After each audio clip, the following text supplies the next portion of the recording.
15,000 years ago, most of Scandinavia was covered by a kilometer-thick layer of ice. But due to slight changes in the Earth's tilt while orbiting the Sun, more sunlight reached ice-covered Scandinavia, and the ice started to recede. The southern parts of Scandinavia and the Norwegian coastline were liberated from the ice first, and soon after, herds of grazing animals migrated northwards and were followed by the tribes of people that hunted them. At first, it was only possible to carry out hunting expeditions during the summer months, as the winters were still much too cold. But as the climate warmed up even more, and the ice receded even further north, it was soon possible to settle Scandinavia permanently. People migrated to Scandinavia from what is now Germany, and found fishing and hunting grounds in Denmark and the south of Sweden, and along the coastline in Norway, which was now free of ice, all the way to the northern parts. Almost simultaneously, different tribes of people migrated to Scandinavia via the north, from what now is Finland and Russia. The migrants from the south and from the north differed in appearance.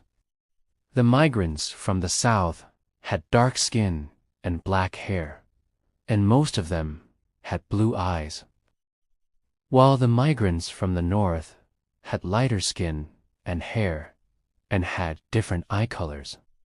The archaeological evidence shows that these people encountered each other very quickly, and they started to produce children together.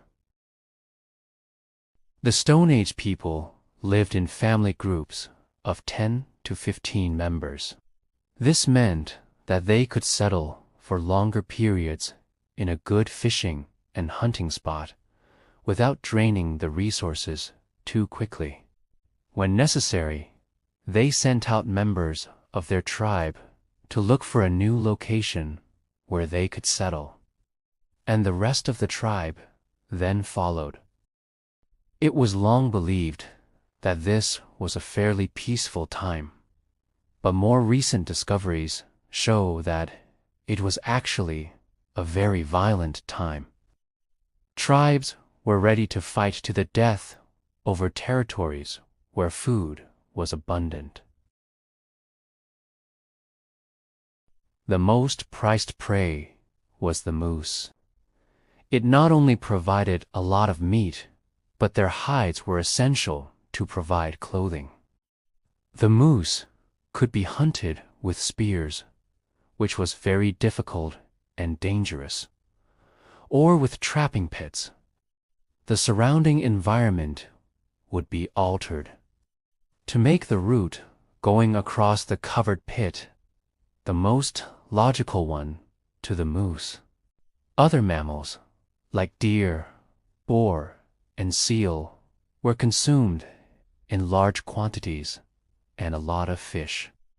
Archaeological findings indicate that fish probably made up about 50% of the food intake, while plants, berries, mushrooms, and nuts only represented about 3% of the diet. Around 8,200 years ago, the temperature dropped drastically in Scandinavia. A huge volume of cold water from melted ice had collected in Canada, shielded by a wall of ice. When this wall burst, and all that cold water entered the North Atlantic Ocean, the circulation patterns of water in the ocean was altered, and less warm water could reach the north. This was a catastrophe for the people living in Scandinavia, and many perished.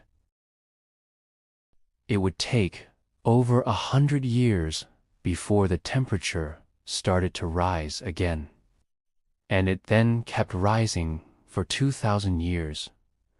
By then, the climate was much warmer in Scandinavia than it is now.